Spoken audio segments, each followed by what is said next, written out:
주 안에 사랑합니다도 같이 한번 해주시고, 주 안에 사랑합니다. 좋습니다. 예.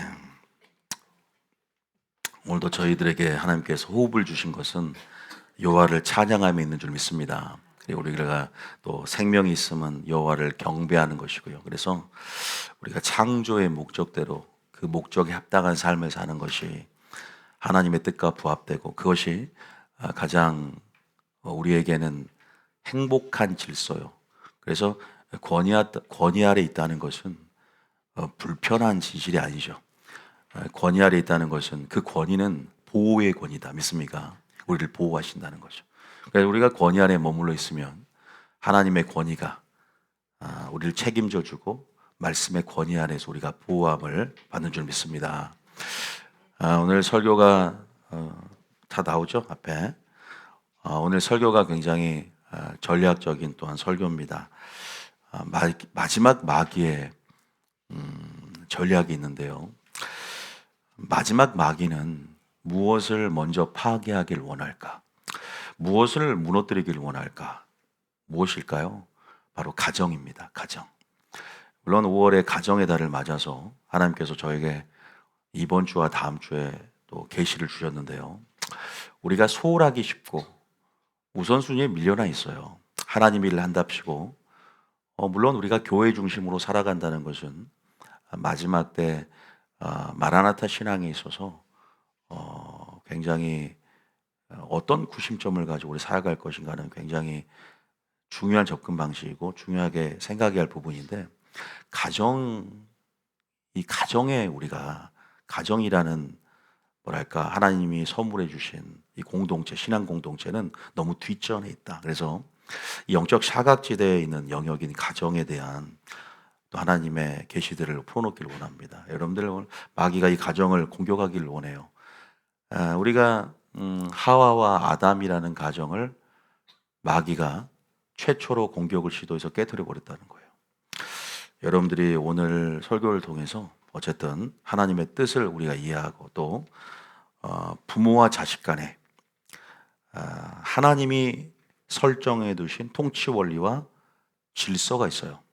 단순한 세상에 있는 그런 가정 윤리가 아니라 하나님이 우리에게 정해 두신 부부에도 가정에도 이런 부분들을 성경적으로 그 믿는 도리의 원리들을 배워가면서 하나님의 뜻이 뭔가를 우리가 살펴가야 됩니다.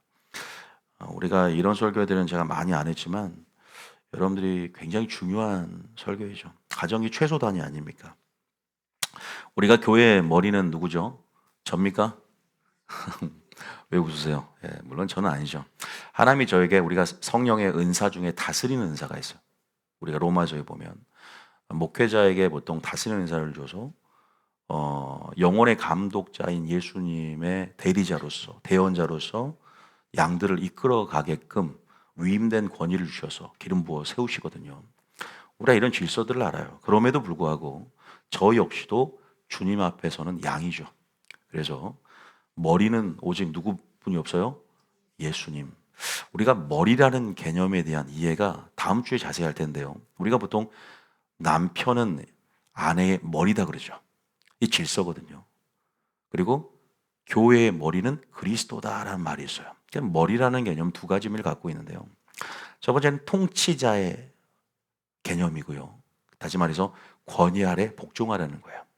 예수님의 말이면 교회는 복종하고 따라가라는 것이죠. 아내는 남편이 머리기 때문에 복종하며 따라가라는 거예요. 벌써부터 막 알러지 반응이 있고, 남편이 머리고, 요새 여성들이 사회, 가정에만 있지 않고 사회를 진출함을 통해서 여건이 신장되고, 요새 뭐 페미니즘이라 그래서 굉장히 많은 또 사조와 이런 어떤 흐름들이 있는데요. 세상 세속적인 흐름이 있는데요. 창조 질서, 자연 질서 이것이 붕괴되면 안 되는 선에서 여러분들이 여자와 남자의 관계적인 위치를 깨달아야 돼요. 그러니까 이건 자세하게 제가 다음 주에 드릴게요. 근데 오늘은 뭐냐면 어쨌든 그런 하나님이 정해두신 가정 안에 머리가 예수님이고 교회가 몸인데 마찬가지죠. 이 가정도 마찬가지죠. 가정의 머리는 누굴까요? 물론 가장 이게 위계 질서라고 표현하면 여러분들이 어떻게 받아들일지 모르지만 주님은 분명히 제가 나중에 이제 고전까지 다 말씀드리면 순서가 있다는 거죠.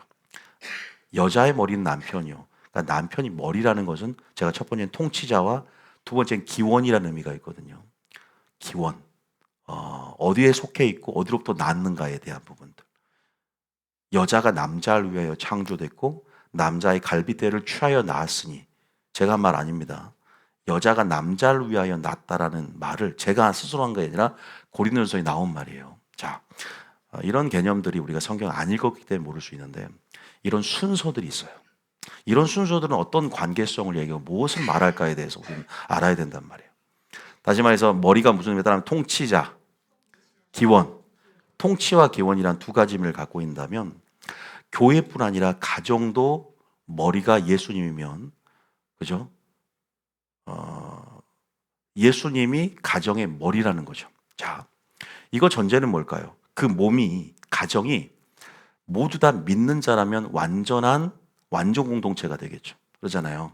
여러분 가정에 다 믿는 자가 있으면 우리가 그런 완전을 구현하길 원하지만 왜냐하면 우리는 그 가정을 통해서 교회같이 하나님 나라를 구현하길 원하시거든요. 머리이신 예수님께서 보통 우리가 통치한다는 것은 하나님의 법으로 통치하는 거잖아요. 그래서 진리의 씨앗을 뿌린다고요, 하나님께서.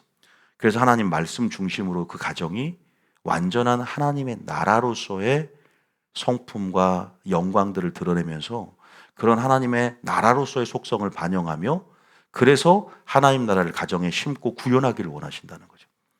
남편이 제사장 역할을 감당하고 어떤 하나님이 정해 두신 질서 안에서 아름다운 질서와 조화 가운데 그 가정이 하나님 보시기에 좋았더라. 마치 아담과 하와의 가정처럼 하나님 그렇게 가정이 되기를 원하시거든요. 근데 굉장히 불균형적이에요. 믿는 자도 있고 안 믿는 자도 있고 많이 무너져 있는 것은 사실이죠. 여러분 가정이라는 것은 최소 단위입니다. 가정도 그래서 여러분들이 신앙 공동체로서 하나님 나라를 구현하길 원한다는 하나님의 뜻을 오늘 먼저 전제로 이해했으면 좋겠다. 믿습니까? 우리는 교회만 생각해요. 하나님 나라 그러면 교회만 생각하지만 아니죠. 우리가 생활하는 우리의 삶의 영역, 모든 영역, 내 자신의 믿음조차도 하나님 나라니까 여러분의 직장도 하나님 나라가 구현되길 원하신단 말이에요. 그런데 가정이 얼마나 소중합니까? 먼저 하나님의 뜻은 그 가정이 하나님 나라가 그죠? 여러분의 가정 안에서 아름다운 신앙 공조가 되어서 누굴 드러내요? 왕의 성품을 드러내는 거죠. 우리 하나님의 성품, 하나님의 영광들을 드러내며 하나님의 능력을 실제적으로 맛보며 그렇게 하나님 보시기에 아름다운 마귀가 침범할 수 없는 그런 가정이 되길 원한다는 사실을 믿으시길 바랍니다. 믿습니까? 그런데 이 마귀는 아까 제가 서두에 말했지만 이 가정을 마지막 때 해체하려고 합니다. 깨트리려고 한다는 거죠. 굉장히 심각하죠. 여러분들 제가 마지막 때 마귀가 이제 가정을 해체하는 시도를 끊이지 않는데 공산주의 얘기를 제가 요새 공산주의에 대해서 굉장히 공부를 많이 해요. 왜냐하면 적그리스도의 짐승 정부를 연구하고 종말론의 흐름 안에서 마지막 요한계시록을 강의하면서 필연적으로 할 수밖에 없어요. 그래서 마지막 전체주의, 국가가 개인의 자유를 간섭하고 통제하면서 모든 바벨론 시스템은 전체주의 시스템임을 천명하면서 그렇게 점진적으로 준비되어지면서 마지막 때 모든 체제 전환을 시도하며 결국은 그렇게 저항의식 없이 익숙하게 만들어가는 그런 모든 제도와 모든 시스템에 우리 크리스천들은 저항의식을 가지라고 계속 제가 계몽하고는 있는데 어쨌든 마지막 마지막 공산주의 그리고 우리가 공산주의 안에서 차별금지법도 있기 때문에 그 모든 궁극적인 지향점이 뭐라 그랬죠? 무엇의 해체라 그랬습니까? 교회의 해체예요. 자, 교회 해체인데 교회가 해체되는 것과 함께 뭐가 해체되냐? 가정이 해체되는 거예요. 생각해 보세요. 공산주의가 여러분 목표가 뭡니까?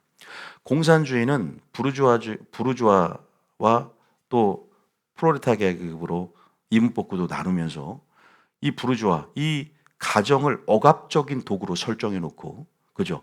체제를 위협하는 그러한 단위로서 가정을 간주합니다. 여러분들 공산주의를 연구하면 그래요. 그 차별금지법 봐보세요. 차별금지법은 하나님이 설정해둔 창조 질서를 무너뜨리죠. 그래서 젠더 이데올로기를 내세우면서 남과 여의 생물학적인 성을 부정하잖아요. 그리고 사회학적인 성인 50여 개 이상의 다른 성들을 말하게 하잖아요. 이게 뭐예요? 여러분, 이 젠더 이데올로기, 다시 말해서 하나님이 말씀하신 생물학적인 성이 아니라 젠더로 말한다는 거죠. 사회학적인 성으로. 그럼 생물학적인 성, 자연 질서와 창조 질서가 무너지는 이 연속성에서 만약에 차별금지법이 통과된다. 그러면 아버지, 어머니라고 부르게 되면 성차별이 되는 거예요. 그래서 낙태운동가가 뭐 유튜브 많이 나와 있어요. 영상을 봐보세요. 아버지, 어머니라고 부르면 이건 성차별이 되는 거예요. 왜 엄마를 어머니라고 설정하냐. 여러분, 기가 막힌 일들이 벌어지게 될 것입니다. 차별금지법이 통과된다면 어머니라 부르지도 못할 수 있어요. 고발당할 수 있어요. 성차별로. 여러분들이 이 차별금지법의 심각성을 모릅니다. 이것은 자연스럽게 도미노처럼 여러분 가정을 해체하고 가정 해체는 자연스럽게 교회 해체까지도 이어집니다. 자, 여러분 여기서 알 수 있는 것은 뭐냐면 권위를 실추시키는 거예요. 자, 우리가 요새 마귀가 세상의 유행과 아름다움을 창출하면서 사조를 만들어 가는데, 여러분 포스트 모더니즘이 뭡니까? 한마디로 뭐냐면 절대성을 붕괴시키는 거죠. 다시 말해서 예를 들면은 위에는 양복을 입었는데 밑에는 목사님이 찢어진 청바지를 입었어요. 제가 봤을 때 저는 미술을 했기 때문에 디자인했기 때문에 멋있어요.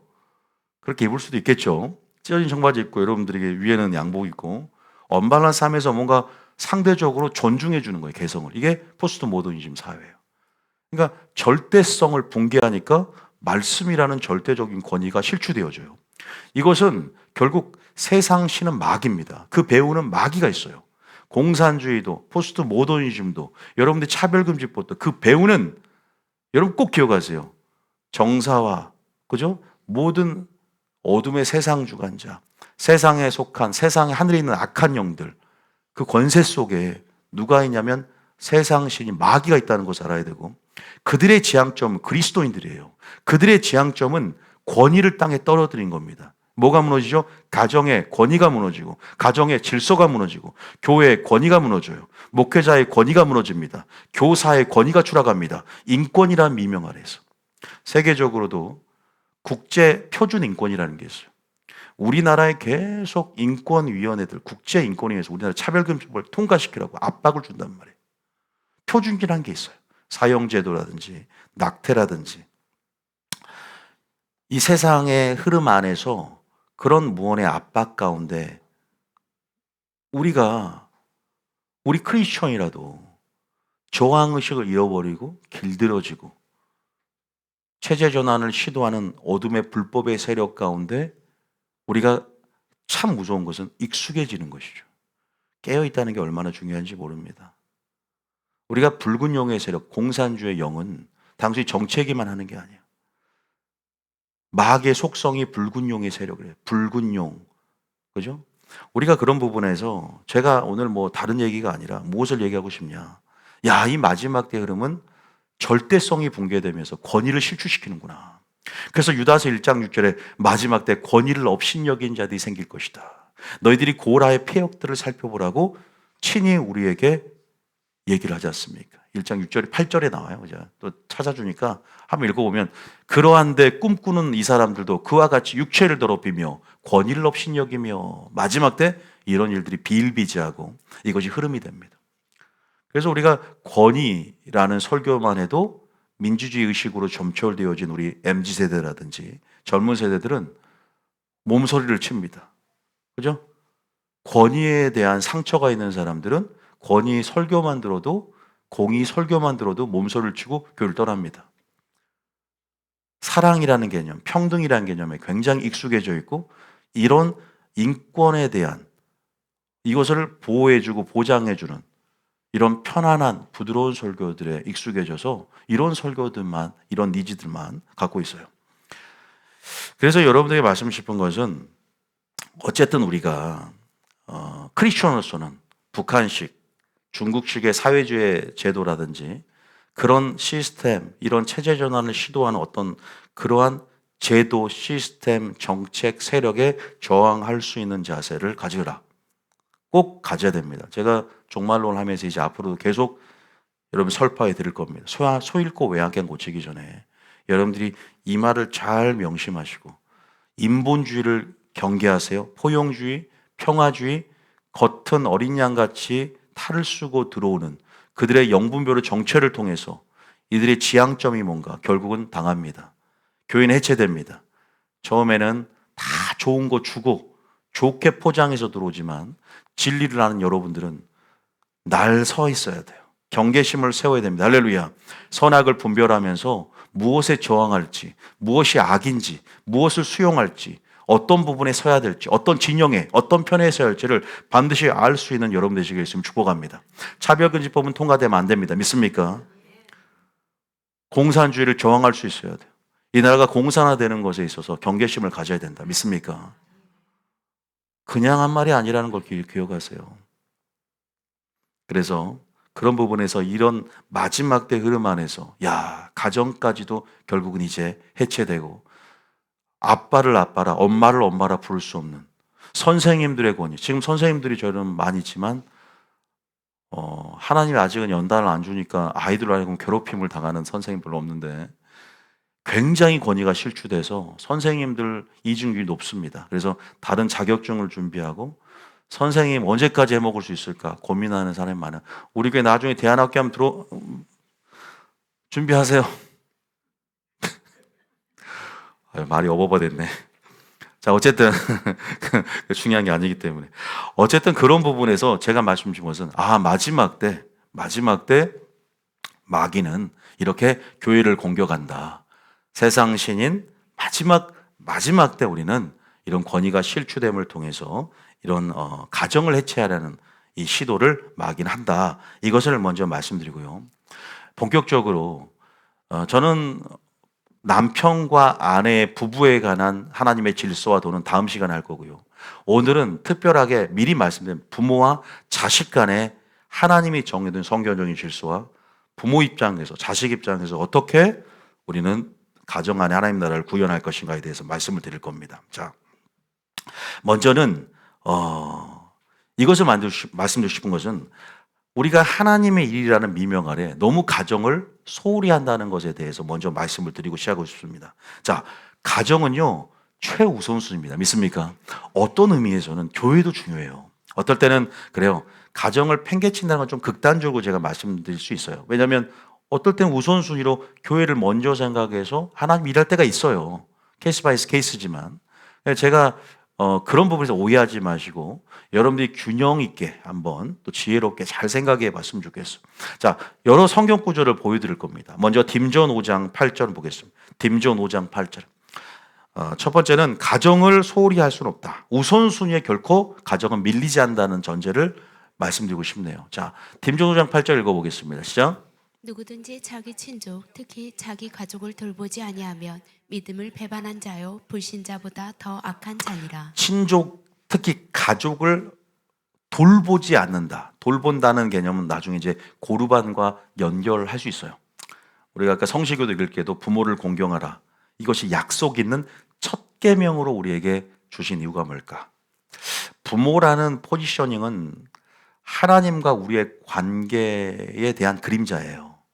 그래서 어떻게 우리가 부모를 섬기느냐에 대한 것들은 그대로 하나님을 어떻게 섬기느냐에 대한 부분까지도 이어지는 거거든요. 그 원리들을 가정 안에 그림자로서 심어놓으셨다는 거 아십니까? 그래서 우리가 가정을 통해서 하나님 마음을 배우고 부모를 통해서도 투영되잖아요. 하나님의 얼굴이, 하나님의 마음이. 물론 아버지와는 상처가 있을 때는 아버지가 왜곡되게 보이겠죠. 우리 아버지는 가부장적이고 폭력적이고 그러면 하나님에 대한 인식도 왜곡이 될 수 있어요. 그러니까 그건 아버지 머리로서의 아버지 책임이죠. 참 안타깝죠. 그래서 우리는 상처투성이에요. 얼룩투성이에요. 상처. 그래서 하나님 나라가 온전하게 반영되지 못함을 통해서 우리 인식 자체가 하나님에 대한 굉장히 왜곡되어 있다는 거죠. 굴절되고. 그래서 회복이라는 게 있지 않습니까? 말씀으로 회복하고 다시 한번 그 가정이 회복되어지길 원하는 하나님의 마음이 있는 거죠. 그러니까 저는 오리지널, 다시 말해서 원형, 그 가정에 있어서 하나님 나라를 구현하길 원하는데 모두가 믿는 구성원으로서의 신앙 공동체, 아담과 하와의 하나님 보시기에 좋은 그 죄짓기 전에 그 가정으로서의 상처가 보혈로 씻겨나가고 얼룩이 더 이상 남아있지 않는, 그래서 돕는 배필로 아내를 아담을 도우라고 지어주면서 하나님을 경외하며 현숙한 여인이 되면서 자녀들을 잘 섬기고 훈육하며 부모는 자식은 부모를 잘 공경하면서 이렇게 하나님의 영광을 드러낼 수 있는, 하나님의 나라를 드러낼 수 있는 가정들, 하나님이 원하는 이상적인, 하나님의 이상적인 유토피아는, 하나님의 이상은 바로 가정 안에 있어요. 교회도 있지만. 믿습니까? 여러분 생각해 보세요. 물론 우리가 죄를 짓고 문제는 항상 상처지 않습니까? 그러나 하나님은 그럼에도 불구하고 가정을 통해서 하나님은 당신의 메시지를 던지기를 원하세요. 잘 들어보세요. 이것은 꼭 믿는 부모에게만, 믿는 자녀에게만 해당되는 게 아니라 여러분 지금 가족들, 하나님이 어찌됐건 권위를 주셨고 하나님이 붙여주신 여러분 가족들, 친족들은 반드시 돌봐야 됩니다. 그리고 믿음을 그러면 배반한 자가 되고, 여러분들이 고르반처럼 나 하나님을 섬기니까 하나님을 섬기기만 하면 된다라고 그래서 가정을 돌보지 않는다면 하나님의 계명을 폐하는 거라. 죄송합니다. 여러분이 상처가 얼마나 크든 그것은 중요한 게 아니에요. 하나님의 명령이 중요한 거죠. 물론 우리가 더디게 갈 수는 있겠죠. 아니 상처가 큰데 용서하라고 바로 용서가 됩니까? 그런데 용서하지 않을 거야라는 것이 악한 것이지, 조금은 더뎌도 주님 앞에 그것을 호소하면서 그것에 대한 부분들에 대해서 주님 앞에 우리가 은혜를 구하며 나아가는 자세는 하나님이 긍휼히 여긴다는 사실 믿으시길 바랍니다.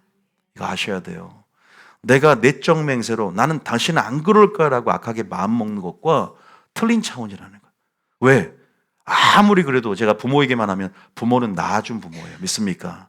아무리 악해도 나를 태어나게 했어요. 물론 하나님이 창조주지만 부모를 통해서 어쨌든 하나님께서 모종의 관계를 맺게 했단 말이에요.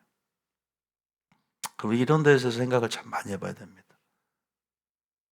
자, 여기서 어쨌든 제가 말씀 싶은 것은 하나님의 일이라는 미명 아래 하나님께 드림이 됐다라는 고르반식, 하나님께 드림이 되었다라는 고르반식 사고, 그래서 내가 뒷전이고 우선순위에 밀려난 그냥 사각지대가 되어버린, 다시 말해서 돌보지 않은 영역이 되어버린 가정, 혹시나 상처로 인해서 선을 그어버린 그런 관계가 있습니까?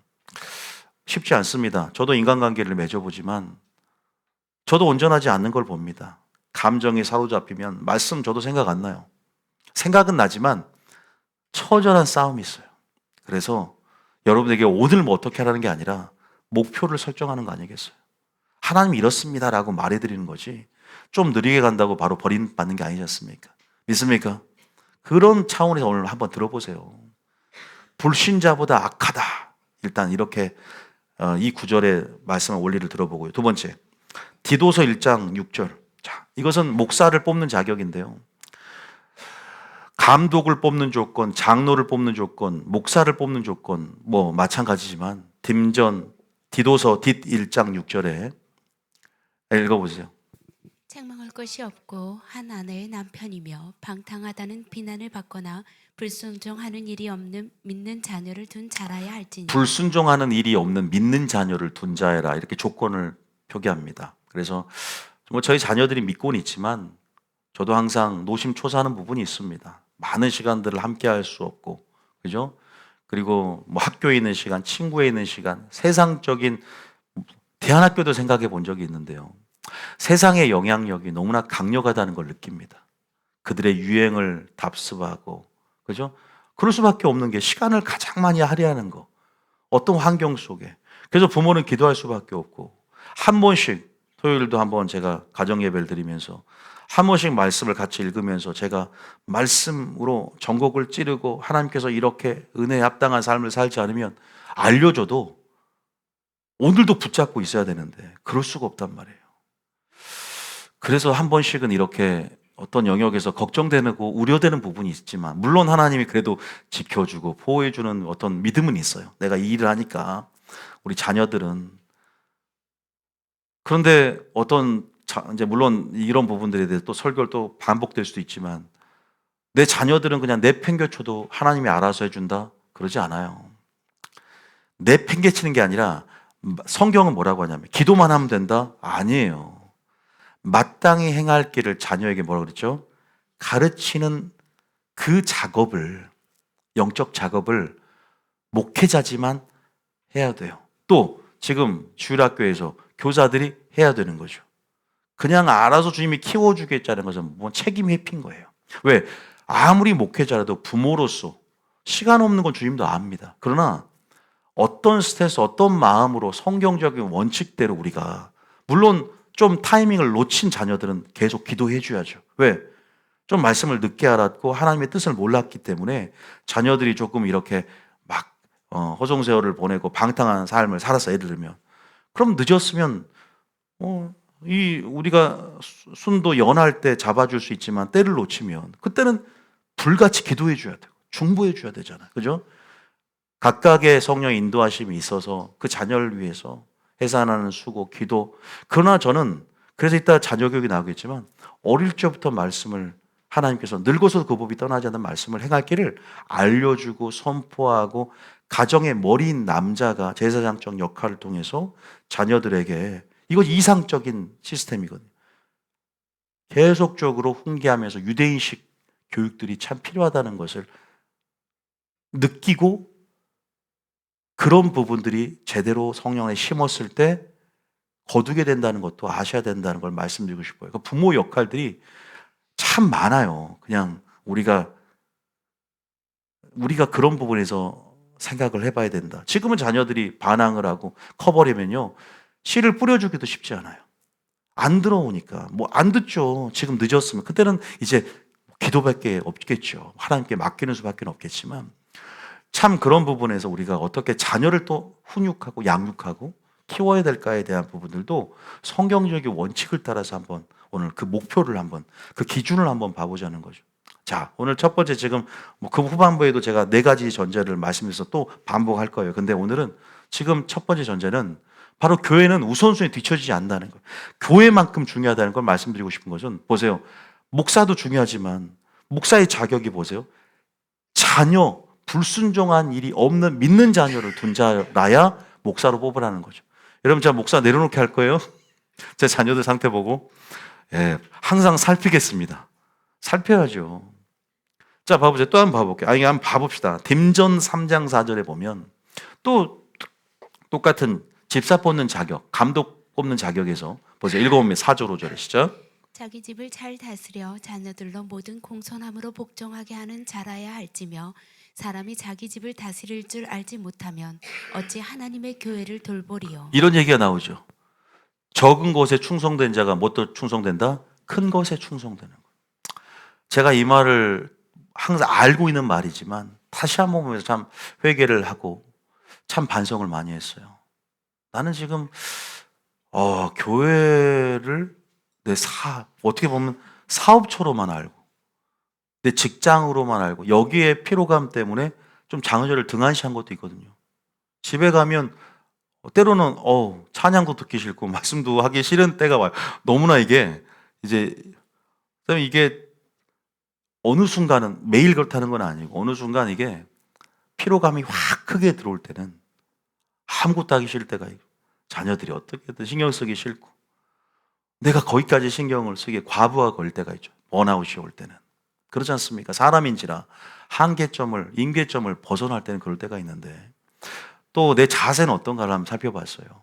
보세요. 사람이 자기 집을 다스릴 줄 알지 못하면서 어찌 하나님의 교회를 돌보냐. 아까 4절에도 복종하게 하는, 자녀로 하여금 복종하게 하는 자녀야. 이거 집사직분에도 포함되는 거잖아요. 목회자도 마찬가지죠. 이런 걸 보면서 가정 소홀할 수 없네. 마귀가 하와와 아담, 이 가정의 원형이에요. 에덴 교회는 교회의 원형이기도 하거든요.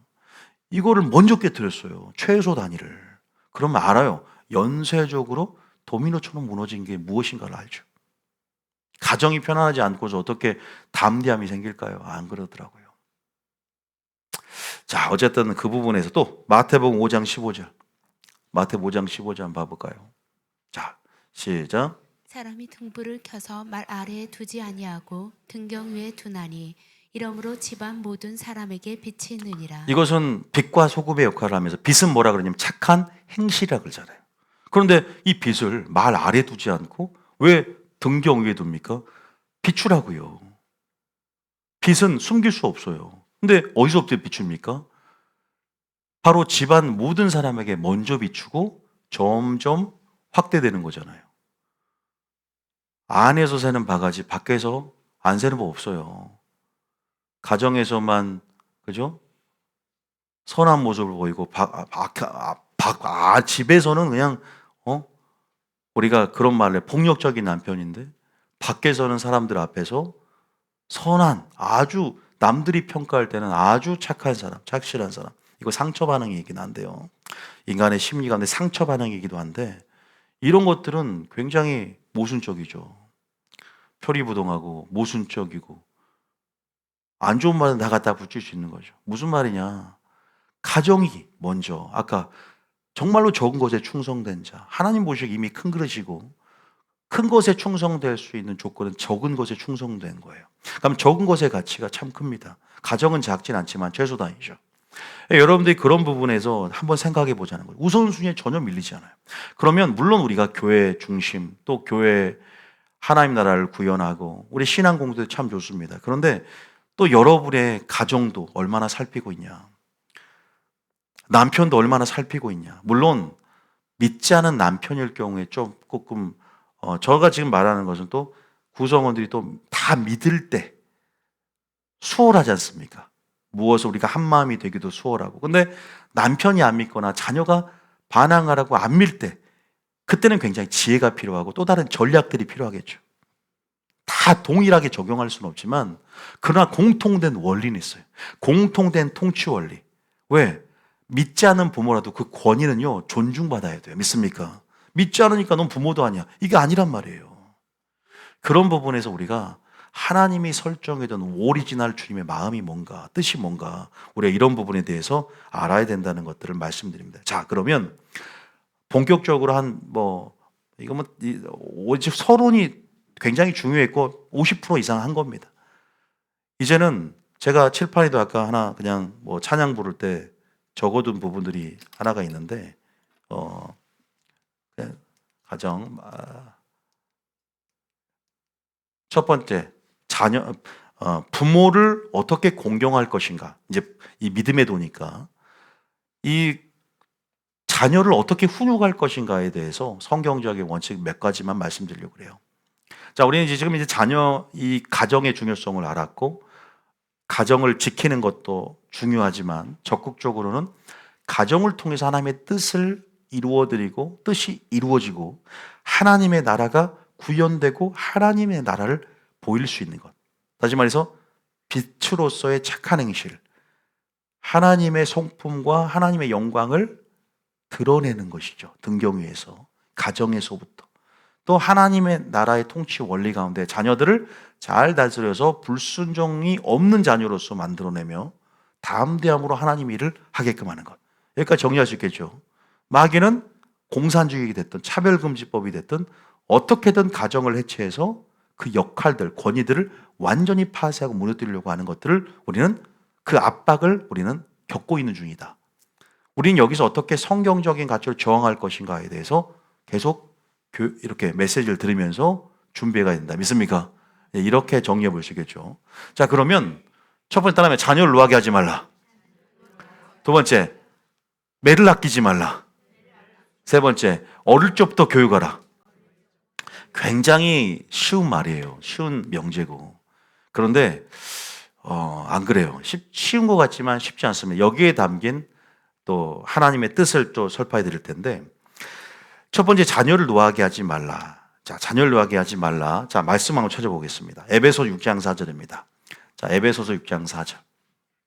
읽어볼까요? 시작. 또한 아비들아 너희 자녀를 노엽게 하지 말고 오직 주의 교훈과 훈계로 양육하라. 자녀를 노엽게 하지 말아야 돼요. 그러니까 우리가 부모들은 야 성경에 보면은 부모를 공경하라 그랬지라고 말합니다. 물론 부모를 공경하는 건 뒷부분에 할게요. 지금은 이제 먼저 자녀에게 어떻게 할 것인가를 먼저 해드리고 두 번째에 부모를 또 어떻게 공경할 것인가, 평생 어떻게 공경할 것인가는 뒷부분에서. 부모가 참 많습니다. 나이 드신 분들이 저희 교회에 많기 때문에. 또 자녀 입장도 우리가 위치하죠. 동시에 위치하는데요. 포지셔닝이 있는데 자녀를 노엽게 하지 말라 그럽니다. 그러니까 우리가 부모를 공경하고 섬기게 만드는 도를 강요해서도 안 되죠. 어쨌든 하나님 말씀이 이러이러하고 분명하게 부모를 어떻게 섬길까 공경할까에 대한 믿는 도리가 있어요. 그런데 부모 역시도 자녀들에게 행할 도리가 있는 건데 일단은 노엽게 하지 말라는 말이 뭔가. 자, 일단은 우리가 쉽게 말하면 감정적으로 감정이 이입돼서 자녀를 다루는 것이 아니라 주의 말씀으로 보세요. 이거 대비가 되잖아요. 주의 교훈과 훈계로 양육하는 것이 노엽게 하지 않는 것이다. 이게 대비가 되고 있어요. 그러니까 진리 없이 감정 이입된 상태에서 감정의 근거에서 자녀들을 다스리는 것이 아니라 기준이 있어요. 다시 말해서 이 가정이 온전하게 선다, 회복된다는 것은 뭐가 필요합니까? 진리가 필요한 거죠. 하나님 말씀이 필요해요. 그리고 그 말씀 안에 주님의 사랑과 공의가 드러나야 돼요. 그 공의는 때로는 매로서 나타나고 그 사랑은 때로는 용서로 나타납니다.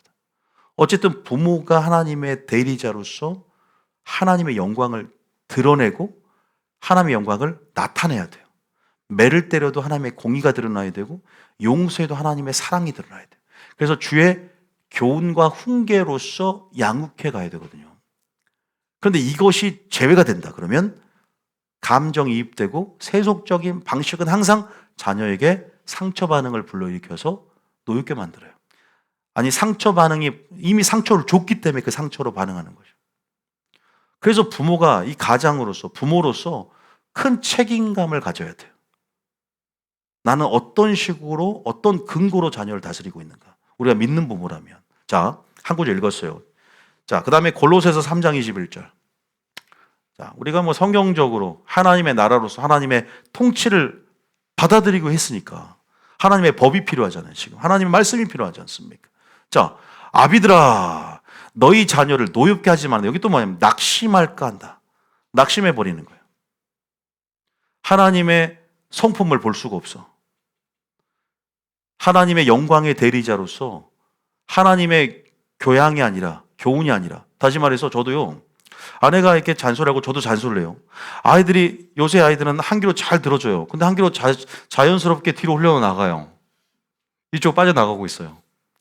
그런데 제가 한 번은 잔소리가 소용이 없는 거야. 근데 듣는 것 같은데 안 들어. 근데 말씀을 딱 그냥 읽어봐.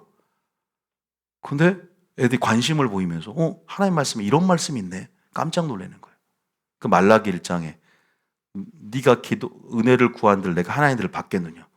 주님이 직접 하신 그 주의 교훈과 주님의 음성이 기록된 말씀으로 들려줬을 때 지들이 직접 말씀을 읽었을 때는 낙심하는 것이 아니라 상처로 반응하는 것이 아니라 잔소리로 반응하는 것이 아니라 귀담아 듣고 한 번도 반응하는 걸 봤어요. 한 번도 보더라고. 이게 그래서 제가 설교도 마찬가지. 제가 여러분들에게 주의 교양과 교훈으로 설교하면 여러분 들어요. 근데 제가 제 철학이라든가 제 사상, 저의 교훈, 저의 경험 지식을 여러분 전한다면 반은 좋을 겁니다. 잔소리 들을 수 있고 때로는 상처로 반응할 수 있고 낙심할 수 있어요. 우리가 이런 부분에서 근본적으로 내가 가지고 있어야 할 뭐랄까요? 기준? 자녀를 대하는 기준? 이런 것들이 철저하게 하나님 나라를 구현하기 위해서는 오직 주의 말씀인 줄 믿습니다. 굉장히 필요한 부분입니다. 한번 그 책임감을 먼저 가져보자는 거죠. 자, 제가 두 가지를 말씀드렸어요. 자녀를 노엽게 하지 말라. 여러분, 자녀를 우리가 존중을 해야 합니다. 자녀를 노엽게 하는 것은 물론 제가 이런 말도 이제 뭐 다 해드리겠지만 자녀를 존중한다. 하나의 인격체로서 존중하는 것들. 그게 참 필요하거든요. 그러니까 내 자녀도 저도 마찬가지지만 내 자녀는 꼭 내 것이라는 일단은 마음이 들어요. 내 건 맞는데 엄밀히 말하면 누구 것입니까? 말은 잘하십니다. 아니 그렇게 안 되더라고요. 내 것이니까 막 내 마음대로 그런 게 어렸을 땐 더 그러더라고요. 너는 내가 시키는 대로 하고 그게 강요가 되더라고요. 주의 교양과 훈계가 아니라 강요가 되는 걸 저도 느낍니다. 매를 들어도 감정이 이입이 되더라고요. 이것이 공의를 드러내주는 지표가 돼야 되는데 공의를 드러내는 게 아니라 감정을 드러내니까 노엽게 함을 통해서 낙심해 버리더라고요. 정확한 근거를 통해서 공의를 보여주고 매를 들어야 되는데 아끼지 않아야 되는데 또 어떤 부분은 이건 몇 가지 아껴버려. 또 그러면 안 되거든요. 그런 부분 안에서 자녀는 하나님의 것이라는 사실을 알아야 돼요. 부모가 부모라는 권위를 가지고 군림하려 든다든가 횡포, 그죠? 불쾌감을 조성해서도 안 됩니다. 저도 설교를 하지만 반성을 해보고 그런 부분에서 다시 한번 생각을 해보게 되는 것 같아요. 여러분, 제가 두 명을 예를 한번 들어볼게요. 누가 있습니까? 바로 두 번째, 엘리의 두 아들과 여러분들에게 테스트가 올 것입니다. 제가 이 두 가지, 엘리의 두 아들로 인해서 그리고 두 번째, 이삭을 바치라. 먼저 이 두 번째 이삭을 바치라 얘기해봐요. 이삭이 뭡니까? 이삭이 뭐예요? 여러분의 가장 가치 있는 것, 가장 소중한 것이 뭐예요? 여러분의 것 중에 최고, 바로 자녀 아닙니까? 남자보다는 특히 엄마가 더 그러죠. 엄마가 아들을 너무 사랑해. 특히 가부장적인 이런 우리나라의 전통적인 유교 사회 속에서 큰아들. 그런데 결혼한 순간 뺏기는 것 같아서 더 시어머니 노릇하면서 간섭하려 듭니다. 완전히 비성경적이고 우리나라만 있는 악 중의 악입니다. 부모를 떠나서 아내와 연합하면서 온전히 남편은 아내와 연합하며 한 몸을 이루어서 모든 결정권은 아내와 남편이 가지는 거예요. 조종하거나 간섭하는 것은 되게 신경 써야 되며 그런다고 해서 부모를 공경하지 말라는 것이 아니라 어느 정도의 선을 넘어가는 경우가 많은데 그것이 우리나라 특히 고부간의 갈등으로 이것은 하나님이 말씀하지 않는 불법의 영역에서 표출된 찌꺼기들이에요. 상처의 찌꺼기들. 다 없어져야 될. 이것이 욕심의 발로예요. 이것이 하나님의 질서를 깨트린 것의 결과입니다. 가장 중요한 것은 남편 아내예요. 믿습니까? 아내는 또 친정 엄마가 아니에요. 아내는 남편이에요. 믿습니까? 이런 것들의 우선순위가 무너지는 순간 질서는 깨트려요. 제가 성경적으로 다음 시간에 말씀드릴게요. 이건 성경적으로 제가 에베소서 고린도 다 찾아드리면서 말씀드릴 수 있어요. 제가 말하는 건 질서 얘기예요. 그냥 세속적인 유행, 우리가 그냥 알고 있는 통념들, 그런 어떤 유교적인 질서, 유교적인 효의 개념이 아니라 전통 질서가 아니라 성경적인 질서를 얘기하는 거죠. 믿습니까? 저도 상담학을 공부했고 이런 것에 대해서 신학교에서 전문적으로 배웠어요. 상담사 자격증도 있습니다. 성폭행, 그 다음에 가정 안에 폭력 3당사예요. 저 자격증이 2개나 있어요. 너희 자녀를 노엽게 하지 말라. 자, 이거 봅시다. 자, 이삭을 바쳐라. 이거 읽어볼게요. 자, 이삭. 자, 창세기 22장 몇 절이에요? 10절, 12절 읽어볼까요? 자, 시작. 손을 내밀어 칼을 잡고 그 아들을 잡으려 하니 11절. 여호와의 사자가 하늘에서부터 그를 불러 이르시되 아브라함아 아브라함아 하시는지라 아브라함이 이르되 내가 여기 있나이다 하매 이삭을 죽이려 합니다. 하나님이 제물을 바치라고 하니까. 근데 너무나 사랑하는 독자 이삭을 하나님이 테스트한단 말이에요. 내 자녀가 내 것이 아닙니다. 하나님의 것인데 하나님의 것인지 네 것인지 테스트를 할 때가 와요. 그것이 우상숭배가 되니까. 때로는 자녀들이 우상숭배가 됩니다. 좀 범위가 넓어질 수 있는데요. 자녀가 내 것이니까 낙심하게 해도 자녀의 감정은 안중에 없는 부모가 있을 수 있지만 너무 사랑하니까 내 품에서 내 것이 될 때 하나님의 것임을 하나님이 드러나게 할 때가 온다는 거죠. 이럴 때 제물을 바쳐라고. 근데 하나님은 그날을 죽이려고 하는 게 아니에요.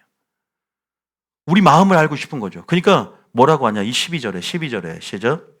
사자가 이르시되 그 아이에게 내 손을 대지 말라. 그에게 아무 일도 하지 말라. 내가 내 아들 내 독자까지도 내게 아끼지 아니하였으니 내가 이제야 내가 하나님을 경외하는 줄을 아노라. 이삭을 바치고 난 다음에 이제야 네가 나를 경외하고 내가 가장 최우선순위인 줄 알았다. 네 사랑하는 독자까지 아끼지 않은 걸 내가 보니까 네가 가장 나를 사랑하는 줄 알았다. 가장 내 말에 복종하는 그 경외감이 나에게 최우선적으로 있는 줄 알았다. 이 테스트를 한단 말입니다. 하나님의 테스트는 사랑 여부의 테스트예요. 자녀가 먼저냐, 하나님 먼저냐. 자, 마태복음 10장 37절에 뭐라고 합니까? 마태복음 10장 37절에 이런 말을 합니다. 시작. 아버지나 어머니를 나보다 더 사랑하는 자는 내게 합당하지 아니하고 아들이나 딸을 나보다 더 사랑하는 자도 내게 합당하지 아니하며. 자, 37절에 뭐라고 합니까? 내려보세요. 아버지나 어머니를 나보다 더 사랑하는 자는 합당하지 않대. 여러분의 아내를 하나님보다 사랑하는 것도 죄입니다. 그런데 아까 그랬죠. 가족과 친족을 돌보지 않으면 불신자보다 악하다. 그럼 뭐라는 소리야? 하나님은 경배받게 사랑하게 최고의 우선순위인 줄 믿습니다. 그 테스트가 온단 말이에요. 근데 그것이 단순히 가정을 내팽개치고 하나님의 일이라는 민명 아래 교회 중심으로 교회 일만 하는 것을 얘기하는 게 아니라는 거죠. 우리는 성령 인도하심을 따라서 전도하고 선교하지만 전도와 선교보다 더 중요한 게 뭐예요? 내 몸을 쳐서 복종시킨 이유는 내가 선교한 후에 버림받을까 두려움이로다. 우선순위들이 있는 거예요, 다. 그런데 전제가 되지 않고 자기 생각대로 이것은 하나님의 일이고 이걸 먼저 해야 되고 어떤 돌봐야 할 부분들에 대해서 책임을 다하면서 지혜롭게 나가야 되는데 내가 믿고 싶은 것만, 내가 우선순위라고 생각하는 것만 그냥 골똘히 하는 거죠. 그런 부분들에 대한 기준을 알려드리는 거죠. 가정도 중요하다는 걸 얘기하는 거죠. 그러나 하나님의 일에 있어서 열심히 사역하고 봉사하고 헌신하는 것, 이것은 성령 안에 아름답게 심는 것이요. 이것들로 인해서 자녀가 잘 될 수 있는 그 축복의 통로도 여는 것도 솔직히 이것도 맞습니다. 그럼에도 불구하고 말씀드리는 거예요. 내팽개치지 말라는 거죠. 믿습니까? 누구도 부모도 마찬가지고 자식도 마찬가지예요. 더 사랑하는 자는 합당하지 않다. 이게 제자로서의 조건이에요. 여러분, 우리가 신명기 보면은 가족들, 혈연 관계, 감정적으로 묶일 수 있는 관계를 통해서 마귀가 틈탑니다. 그래서 네 가족이 사랑하는 아이가 너를 꼬실 때, 다른 신을 섬기자 할 때 그를 돌로 쳐 죽이라 그래요. 아내를 돌로 쳐 죽여, 부모를 돌로 쳐 죽여. 가장 가까이 나를 미혹할 때, 하나님 말고 다른 교회로, 다른 신을 섬기자 할 때 말 듣지 말라고. 그리고 마지막 때는 예언을 합니다. 선지자들이 가장 내 품에 있는 아내가 너를 꿰일 것이다. 이런 말들이 왜? 꿰기가 좋으니까. 아내를 마귀가 하수임 딱 만들면 하와를 딱 하수임 만들 때 아담을 꿰기가 좋았듯이 가정이라는 통로로 활로를 개쳐가면서 그렇게 가정을 통해서 이단들로 다 꿰고 가잖아요. 묶여서. 그래서 가정은 사랑하는 대상이기도 하지만 절대화될 수는 없는 거죠. 물론 여기서 여러분 잘 생각해요. 물론 제 말은 무슨 말이냐면 아버지가 아무리 권위로서 존중받아야 되지만 아버지가 교회 가지 말란다고 안 갑니까? 하나님 말씀에 순종해야 되는 거라 이 말이에요. 믿습니까? 그런 의미에서 말씀드리는 거예요. 사랑하지 말라는 것이 아니라 누구보다 목숨을 바쳐서 형제를 사랑해야죠. 당위적으로. 그잖아요. 십자가의 사랑은 목숨을 바치는 이타적인 사랑으로서 목숨을 바치는 데서 당위성을 제공해요. 내가 너희 위해서 목숨을 바쳤은즉 너희가 형제를 위해서 목숨을 버리는 것은 마땅하다 그랬잖아요. 그렇게 가족을 사랑하고 그렇게 형제를 사랑하고 그렇게 친지를 사랑해야 되는데 하나님이 우리를 테스트한다. 가장 먼저가 누구냐? 진리가 되어야 돼. 하나님 말씀이 돼야 돼. 믿습니까? 하나님과의 관계가 되어야 되는 거죠. 근데 그 관계라고 해서 무조건 가정을 내팽개치고 교회 중심으로만 하는 것은 아니라는 거예요. 이 말을 잘 균형 있게 받아들여야 돼요. 하나님 물어요.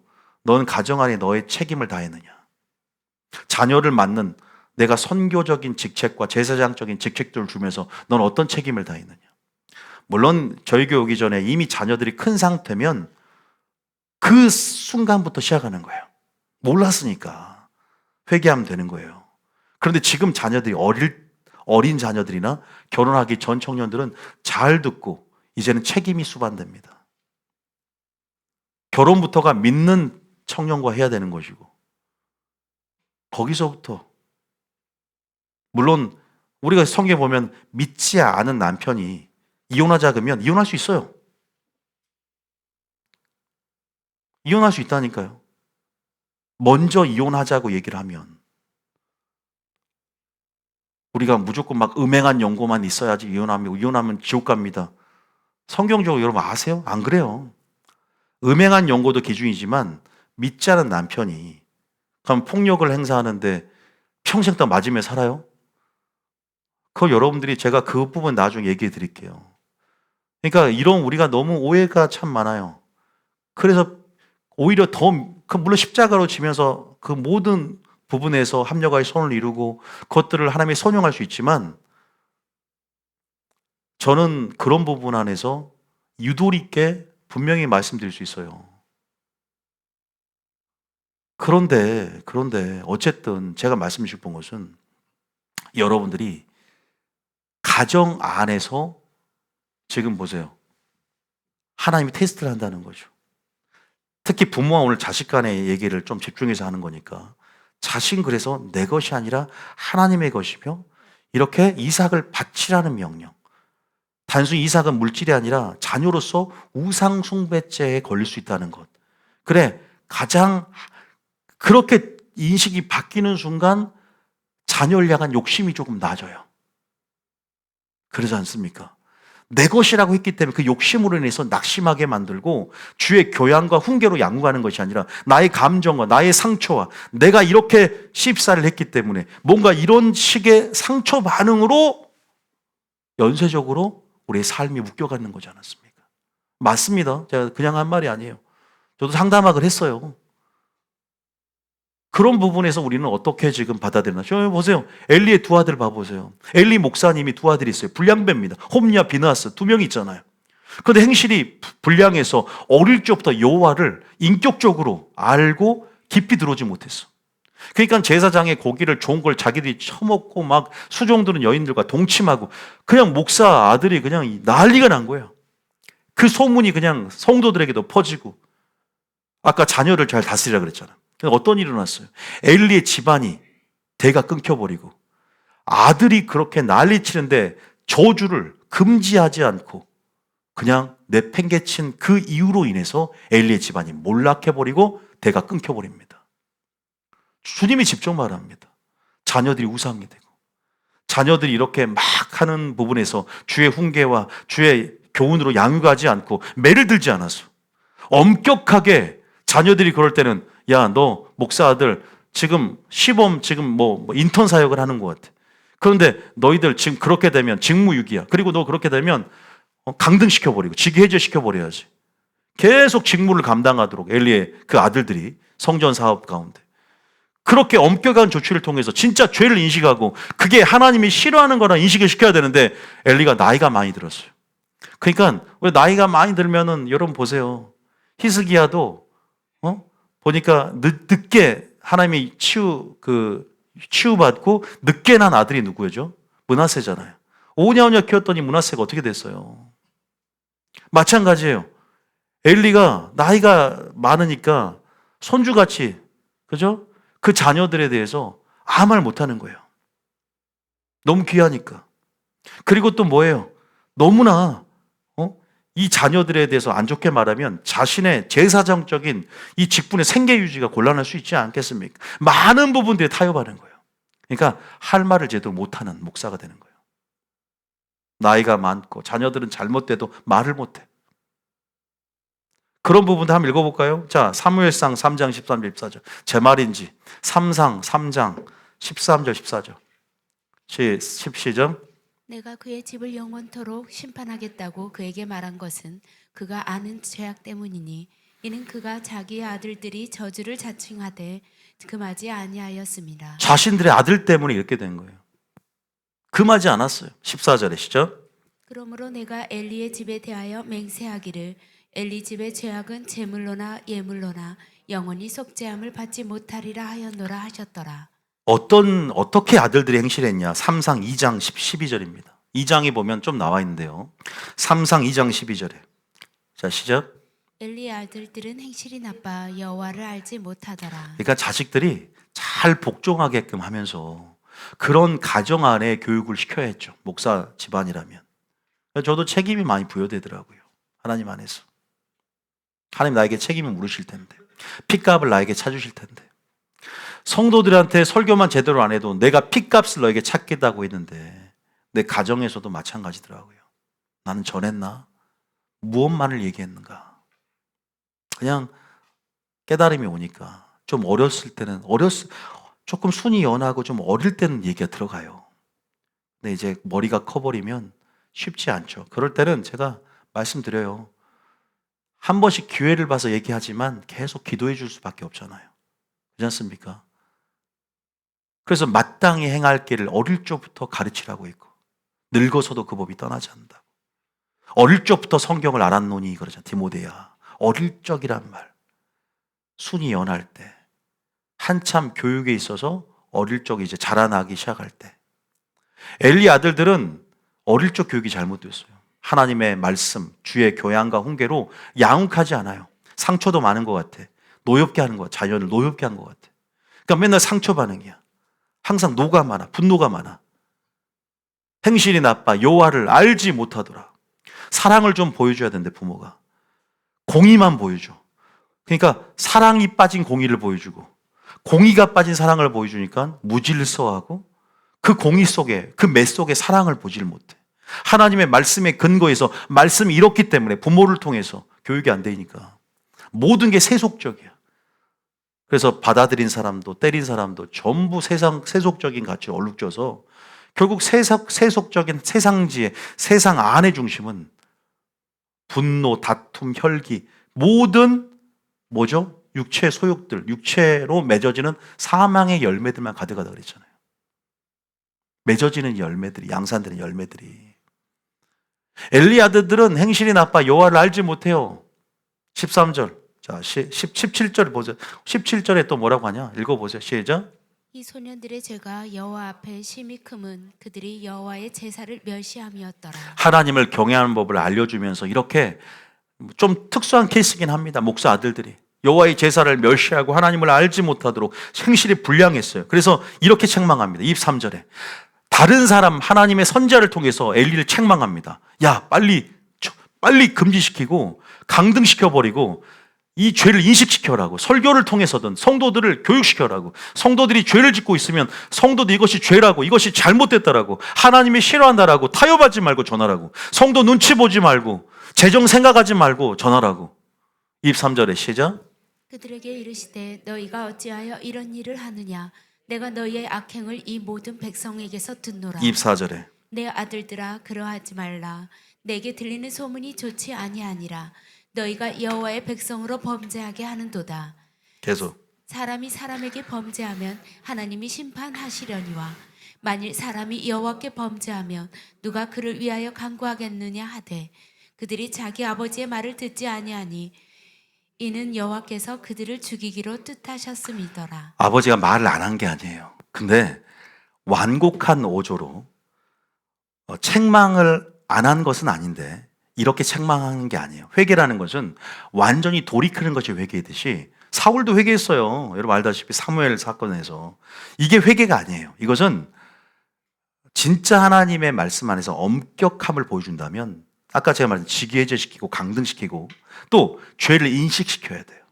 그런데 뭔가가 타협되어진 상황 속에서 그들이 결국은 아버지의 말을 듣지 않는 결국은 다시 이런 악순환이 되풀이되는 상황 속에서 결국 이 집안의 몰락까지 갔다는 것을 우리가 정말로 가문의 명문을 이어가야 되지 않습니까? 예수 믿는 집안으로서. 근데 어쨌든 전 단순히 엘리의 집안만 얘기했지만 결국은 우리가 맡겨진 거거든요. 청지기 아시죠? 자녀들도 마찬가지인 것 같아요. 저도 맡겨졌다 나에게. 위탁되었다.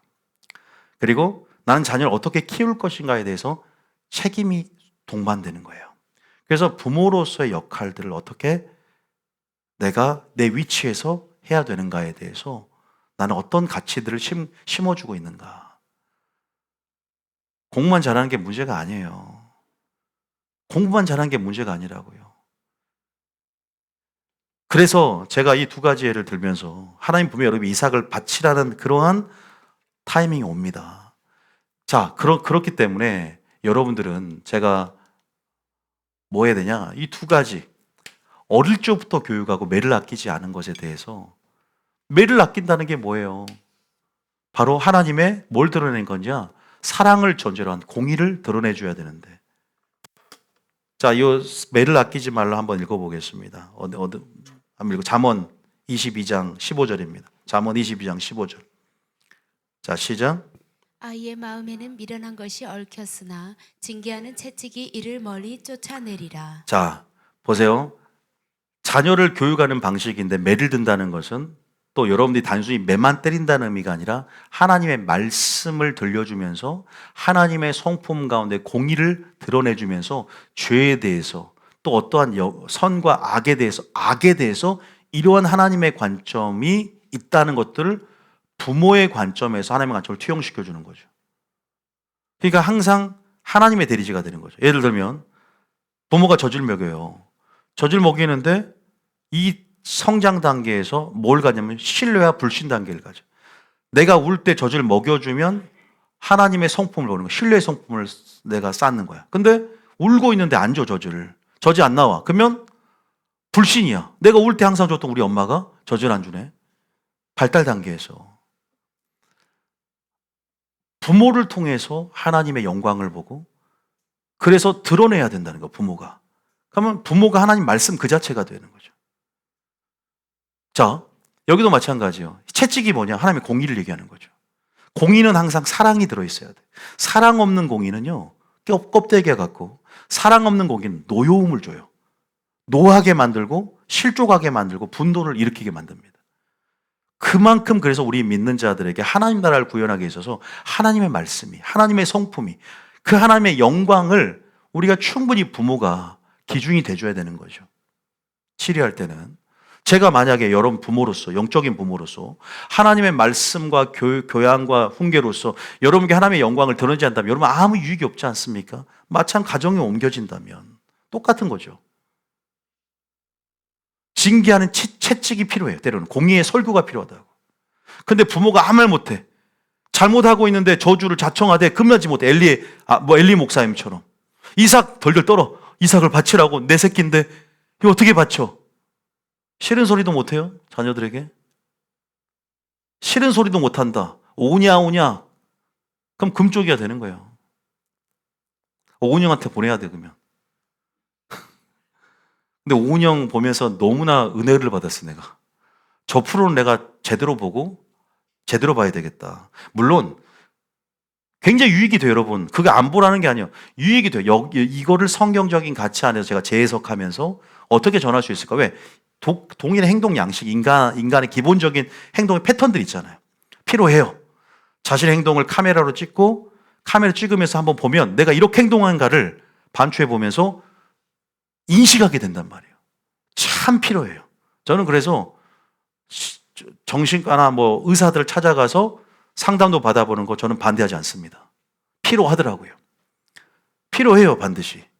무조건 기도만 받고 성경에서 말씀 아니에요, 여러분. 안 그래요. 때로는 그런 적극적인 절차도 필요합니다. 그러면서 기도하는 거죠. 자, 아이의 마음에 이걸 채찍이 쫓아줍니다. 또 봅시다. 잡아보세요.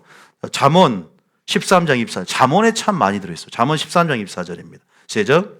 매를 아끼는 자는 그의 자식을 미워함이라.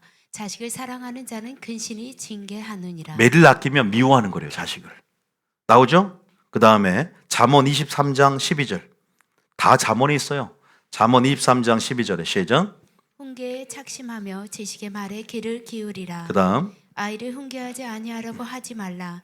채찍으로 그를 때릴지라도 그가 죽지 아니하리라. 왜 훈계하지 아니하라고 한지 알겠죠? 채찍으로 그를 때려도 죽지 않습니다. 하나님이 여러분 자녀를 보호하고 있습니다. 믿습니까? 아브라함아, 아브라함아, 멈춰라 그랬잖아요. 죽지 않아요. 죽이지 않습니다. 믿습니까? 이 채찍으로 죽을 때까지 때리라는 게 아니라는 거예요. 죽을 때까지 때리라는 이 의미가 아니라 이 의미가 뭐냐. 고기의 말씀을 전해주고 감정이입하지 말고 자녀들을 양육할 때 가장 자녀들이 아름다운 모습으로 하나님의 영상을 자랄 수 있는 방법은 하나님의 말씀, 주의 교양. 그래서 성경은 교훈과 책망과 바르게 함과 의로 교육하기에 유익하니라고 하는 겁니다. 할렐루야. 나는 부모로서 얼마나 먼저 내가 주님을 경외하고 있는가? 나는 주님을 얼마나 그 사랑을 드러내고 있는가?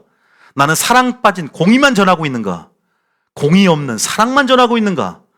사랑 없는 공의를 전하면 맹종이 되고 복종이 되는 거예요. 공의 없는 사랑을 전하면 무질서와 혼돈이 일어납니다. 가정 안에. 균형 있게 자라지를 못해요. 아니 우리 모두가 그러지 않습니까? 우리가 얼마만큼 막 말씀을 잘 알고 때로는 저도 감정적으로 대할 때가 많고 그러나 하나님이 오늘 너희가 그의 음성을 듣거든 오늘 들었다면 많이 늦은 사람도 있어요. 자녀들이 너무 커버려서 지금도 늦어요 안 늦어요? 안 늦습니다. 믿습니까? 하나님이 하실 거라고 믿고 계속 일단은 기도해 주는 거예요. 하나님이 하실 수 있도록. 하나님 제가 회개하면서 제가 자녀를 지금이라도 또 저를 통해 드러난 하나님의 행실 아내의 행실을 통해서 남편이 구원받듯 하나님 내가 전도하지 않더라도 내 행실을 통해서 남편이 구원받고 자녀들이 내 행실을 통해서 하나님의 살아계심을 증거하기를 원합니다. 그것도 필요하고 때로는 자녀가 조금이라도 알아들만 하면 하나님 말씀으로 먼저 행실을 갖는 것도 중요하고 또 그런 위치에서 하나님의 관점으로 죄를 인식하게끔 어떤 지혜의 여러 모양으로 증거하는 것이 필요하다 믿습니까? 어떻게든 전해야 할 것은 하나님 말씀뿐이에요. 어떻게든 전해야 할 것은 하나님의 사랑뿐이고 어떻게든 전해야 할 것은 하나님의 공의뿐이다 믿습니까? 사랑과 공의, 주님의 나라의 핵심, 기초, 보좌의 기초입니다. 그분의 성품은. 근데 이거 없이 그냥 공부만 해라. 이거 없이 그냥 너희들 알아서 잘 커라. 세속 유행 따라가고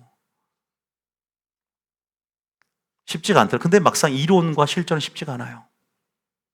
쉽지 않다는 건 인정하겠습니다. 저도 그렇게 키웠다면 우리 자녀들이 그냥 뭐 지금 근데 인정합니다. 쉽지가 않아요. 절대 쉽지 않습니다. 이론은 이론일 뿐도 아니에요. 또 하나님이 하십니다. 그러나 목표를 설정하고 부단히 노력하는 자세 믿습니까? 그게 중요하지 않겠습니까? 누구 하나 자식 제대로 저도 마찬가지인데 절대 그 누구도 없을 거예요. 다 저도 상처가 참 많습니다. 부모로부터. 근데 지금은 다 용서했고 엄청난 상처를 가져 있었어요. 저는 말하면 부끄러울 정도로 목사님 자녀에도 불구하고 그러니까 더 상처가 큰 것 같아요.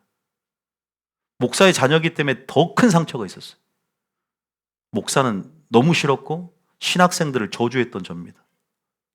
제가 20대 때도 술 먹으면서 신학생들 불쌍한 놈들 욕했어요. 저 토요일도 저렇게 교회 가는 놈 저렇게 시간을 저런 식으로 허비하면 될까? 그렇게 생각했던 제가 목사가 될 줄 누가 알았어요. 정말로 그 부분에서 많이 깨우친 게 있고 또 지금은 부모를 어떻게 내가 공경하고 어떻게 해야 될지에 대해서 그 도구를 하나님이 주신 부분에서 그래 내 감정이 아니라 말씀의 근거에서 살아가자. 말씀이 이렇게 말하니까 말씀대로 살아가면 하나님의 은혜가 들어오고 나의 순종을 통해서 하나님이 뒤늦게도 알게 해주시면서 하나님의 샬롬의 평강이 무엇인지 하나님의 나라의 비밀들을 깨우쳐줌을 통해서 진짜 자유가 뭔지 진리가 나를 자유케 하고 진짜 행복이 뭔지를 알게 하신다. 믿습니까? 회복에 가야 돼요. 회복에 가야 돼요.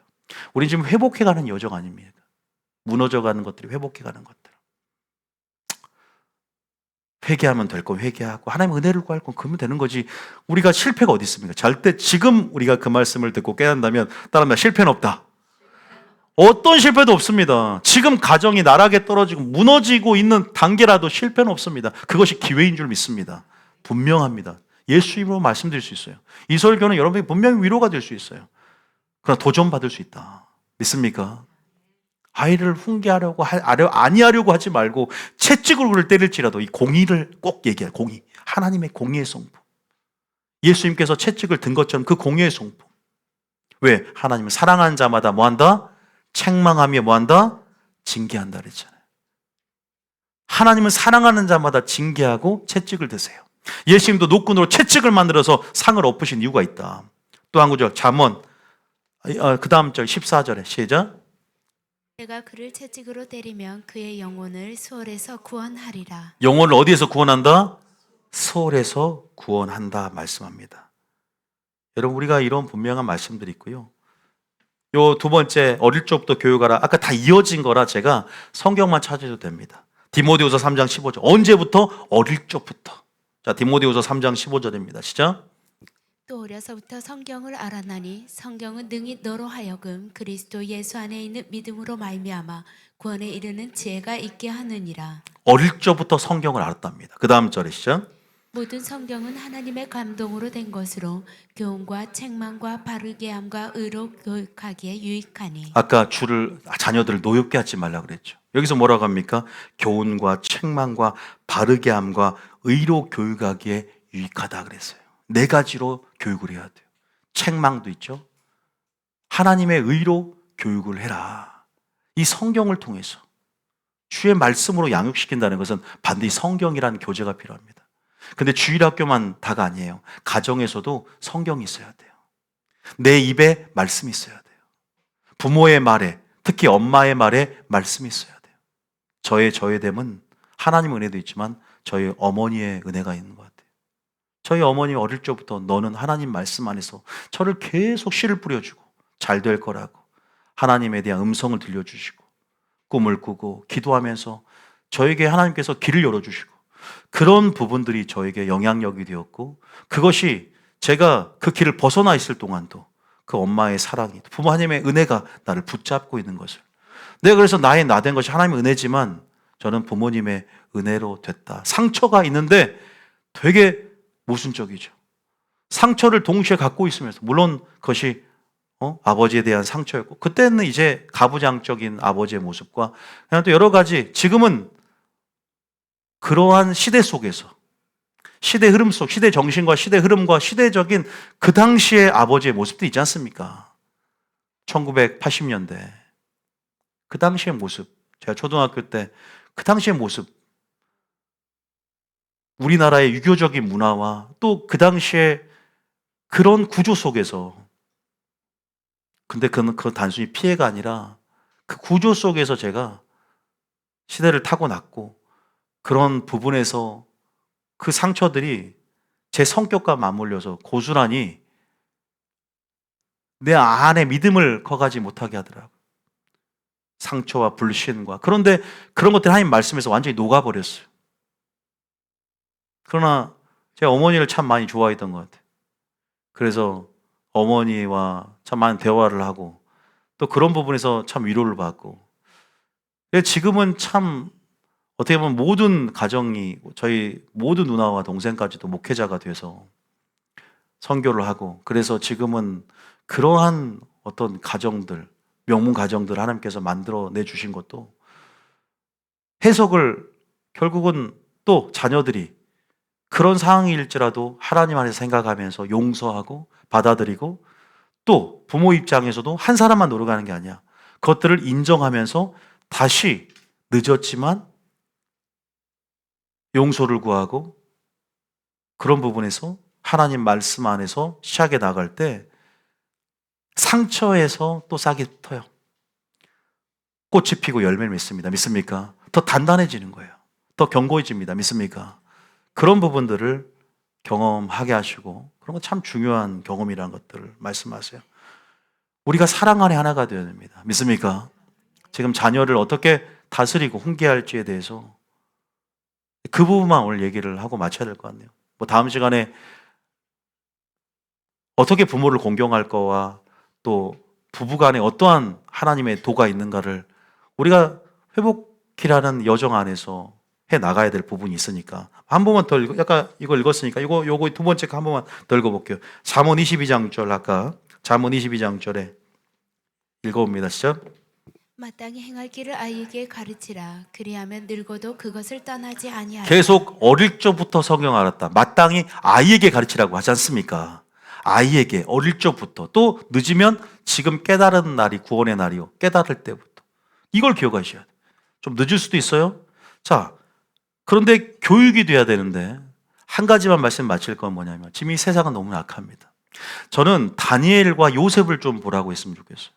다니엘의 교육, 어릴 적부터의 그 교육, 요시아의 종교 교육에서 영향을 받아서 또 그 부모로부터 고위 관리였기 때문에 부모가 요시아의 궁중에서 아마 그런 고위 관리로서 영향을 줬습니다. 그 다니엘이 왕의 진미와 포도주를 먹지 않고 포로로 잡혀가서 그런 유혹 속에서 금신상에 절하라는 그 압박 속에서 유혹과 압박을 떨쳐내면서 포로 신분에서 정복자로서 오히려 더 영향력을 줄 수 있는 자로서 내가 승리했던 것은 뜻을 정할 수 있었는데 그 다니엘이 결국 교육의 힘이었다는 걸 기억하세요. 부모의 교육의 힘이었어요. 가정 로스쿨, 가정의 힘이었어요. 가정이 탄탄하니까 승리한 거 보셨지 않습니까? 요셉 보세요. 어릴 적부터 채색 옷을 입히고 야곱 맞죠? 야곱이 어떻게 하나님 말씀으로 계속 양육했어요. 구덩이에 빠져서 애굽으로 팔려가도 흔들리지 않았어요. 아무도 없어. 그런데 흔들리지 않아요. 결국은 총리가 됩니다. 어떠한 테스트, 보디발의 유혹에서도, 아내의 유혹에서도, 어떠한 감옥에서도 원망하지 않습니다. 이런 것의 힘이 뭘까요? 교육의 힘이에요. 지금은 이데올로기 전쟁입니다. 가치관의 싸움이에요. 단순히 고기를 잡아주는 게 아니라 고기를 잡는 법을 알려주는 것은 성경적인 가치관과 성경적인 세계관으로 무장시키는 것이 굉장히 큰 작업이에요. 믿습니까? 그래서 저 자녀들이 성경이 필요합니다. 자녀들이 지금 하나님의 공의를 모릅니다. 교회를 많이 다니는 친구들도 공의를 몰라요. 매를 들지 않으니까 필요해요. 지금 요한계시록의 말씀도 필요하고요. 공의에 하나님의 그 요소들이 부각돼야 됩니다. 하나님의 죄에 대한 관점들, 세상을 싫어하시는 하나님의 마음들 교육이 돼야 되는데 타협해버리고 애들이 바쁘다는 이유로 주일날 성수하지 않고 오지 않습니다. 그 생명을 주관하신 그 주권이 하나님께 속해 있잖아요. 오늘날 제가 이번에 가다가 킥보드 타고 왔는데 2명이나 버스에 치여서 한 명은 죽고 한 명은 크게 실려가는 것들을 동탄에서 들었어요. 2명이 그랬어요. 이번에 동탄에서. 반송동과 저기 우리 딸 고등학교 앞에 대형 버스에 치여가지고 앰뷸런스 실려가더라고. 한순간이잖아요. 그러니까 무슨 말 하고 싶냐면 저런 거 보면서 너무 안타깝죠. 부모로서. 부모 채팅방에 막 난리가 났는데 만약 죽었으면 어떻게 됐을까? 죽은 애도 한 명이 초등학교 한 명이 있어요. 하영이 보니까. 근데 이런 것들을 보면서 많은 걸 느꼈습니다. 우리 애라고 하나님 보호하시지만 그냥 오늘 내가 네 생명을 도로 찾으면 네 소유가 네 것이 되겠느냐라고 했을 때 나는 지금 내가 기회가 있을 때 나는 어떤 영향을 주고 있는가? 아이들이 나를 통해 하나님을 보기를 원해요. 하나님의 성품을 보기를 원한다고, 믿는 자녀라도. 그런 본능이 있어. 하나님을 찾아가는 그 귀속 본능과 찾으려는 하나님을 갈망하는 그런 부분에서 우리 역할들은, 우리의 위치는 어떠한지. 지금 오늘은 제 부모로서 어떻게 자녀를 양육하고 다스리고 훈계할지에 대해만 제가 말씀을 드렸는데 그 부분에서 우리가 부모의 위치로서 한번 여러분들이 생각해 보면서 자녀를 위해서 우리가 하나님이 하실 수 있는 건 해산하는 수고, 끝까지 기도해 주는 것. 그게 사랑의 표현 아닙니까? 자기에 있는 상황 속에서 할 수 있는 부분에 최선을 다하는 모습에서 어떤 자들은 기도로 계속 올려드리는 사람입니다. 끊임없이 눈물로 기도하고. 그러면서 자녀가 또 완화갈 때는, 엄마 말 듣기 싫어할 때는 기회가 있을 때 그래도 한마디 해주면서 또 때를 통해서 말 안 해도, 복음 안 전해도 행실로 드러내주는 사람들. 행실이 그냥 하나님 살아계심을 느껴서 교회 가고 싶어 하는 거야. 잔소리를 해도 하나님의 사랑이 담겨있어. 잔소리를 해도 하나님의 공의가 담겨있어. 말씀의 근거에서 말을 해. 제가 말씀의 근거에서 설교 안 하면 여러분 제 설교 안 듣습니다. 나사렛에 선한 것이 나겠느냐? 아무도 안 들을 수 있어요. 그래서 제가 하나님 말씀이 이러하다라고 텍스트가 설교하게 하면 귀를 기울입니다. 왜? 제 권위가 아니라 말씀의 권위니까. 자, 부모도 마찬가지인 것 같아요. 자녀 어린아이가 아닙니다. 자녀도 인격입니다. 믿습니까? 인격이에요. 요새는 강아지도 인격이라고 그러는데 개는 개예요. 개가 사람 위치로 올라가면 안 돼요. 저는 그거 반대합니다. 여러분 자녀들 꼭 기억하십시오. 그래서 모든 것들을 회복을 원하는, 가정의 해체가 아니라 가정의 회복을 원하는, 가정의 하나님 나라를 구현하면서 다시 한번 가정이 올 어린날이잖아요. 가정과 시간을 보내세요. 많은 시간을 보내고 자녀들하고 대화를 통해서 교제하고 인격적인 교제를 통해서 지혜롭게, 그런데 그래서 바로 성경책 펴 그러지 말고 지혜가 있어야 돼요. 지혜. 철저하게 내 자신을 깨트리는 게 필요한 것 같아요. 부모로서도. 내가 부모지만, 저도 부모지만 철저하게 깨트리는 것. 내 감정도 억제하고 자녀에게 노여움을 살 만한 것들에 대해서 무엇을 싫어하는지 귀 기울여주고, 무엇을 싫어하는지 귀 기울여주고, 기다려주고. 그거 깨달았어요. 저도. 아, 기다려주는 게 중요하구나. 잔소리하는 게 아니라 기다려주는 거예요. 그냥. 왜? 때를 얻기 위해서. 왜? 어릴 적 지금 신앙교육 하는 게 아니잖아. 다 컸을 때는 기다려줘야 돼. 그 속도에 맞춰줄 때가 필요한 거예요. 그럴 때 뭐냐? 기도해줘야 돼. 계속. 잔소리하지 않고 계속 기도해줘야 돼. 왜? 내가 그렇게 어릴 적부터 안 심어놨으면 그건 또 지혜 같아. 그건 성령이 그때 할 말을 주시면 인도하시면 지혜를 받아야 돼. 쉽지 않습니다. 정답은 없어요. 사람마다 상처의 모양과 종류가 제각각이기 때문에 종류는 없지만 하나님 한 가지는 회복하기를 원하시고, 오직 그것은 주의 교양과 주의 훈계 말씀, 매를 드는 것, 매를 든다는 건 공의를 드러내는 것, 반드시 사랑으로 양육하고 내 목숨까지 줄 만한 가치가 있음을 드러내는 거예요. 증명하는 거예요. 나의 삶으로, 나의 사랑의 말로, 나의 사랑 행위로. 믿습니까? 그 사랑이 계속 전해지면 그 공의조차도 사랑으로 인식한다. 믿습니까? 계속 그렇게 희생이 필요한 것 같아요. 무조건적으로 이타적 희생을 계속 보여주고 기다려주는 것들, 잘못해도 기다려주는 것들. 제가 술 먹고 예전에 그럴 때 저희 어머니 기다려주더라고. 많이 먹지 말라고. 지금 그 말을 할까 안 할까요? 조금만 먹으라고 할까 안 할까요? 안 먹죠. 지금은 안 먹는 제가 됐어요. 술을 안 먹는 제가 됐다고요. 그때는 저도 양심이 있으니까 몰래 마시고, 그냥 서울에 있으니까, 부모님은 뭐 여수에 있고 대학교 다니면서 대학로가 거의 뭐 저의 거기서 저의 안식처였어요. 물론 그럴 수밖에 없는 부분도 있었지만, 하나님, 그래서 우리가 한번 여러분들이 모르겠어, 오늘 부모를 공경할까지 해야지 균형이 맞는데 괜히 부모가 자녀를 어떻게 할지만 해서 끝내야 될 것 같아요. 시간이 많이 갔기 때문에. 그래서 다음 시간 우리가 가정의 날을 맞아서 하나님이 가정을 회복하기를 원하고, 여러분들이 좋은 시간도 보내시고 그렇게 또 열심히 해산하는 수고를 통해 계속 믿지 않은 가정이 있다면 기도해 주시길 바랍니다. 사랑을 계속 지속적으로 흘려보내신 여러분 되시길 바랍니다. 주님을 드러내는 영광이 통로가 되시게 예수님 축복합니다. 우리 찬양 같이 하나 하겠으면 좋겠어요.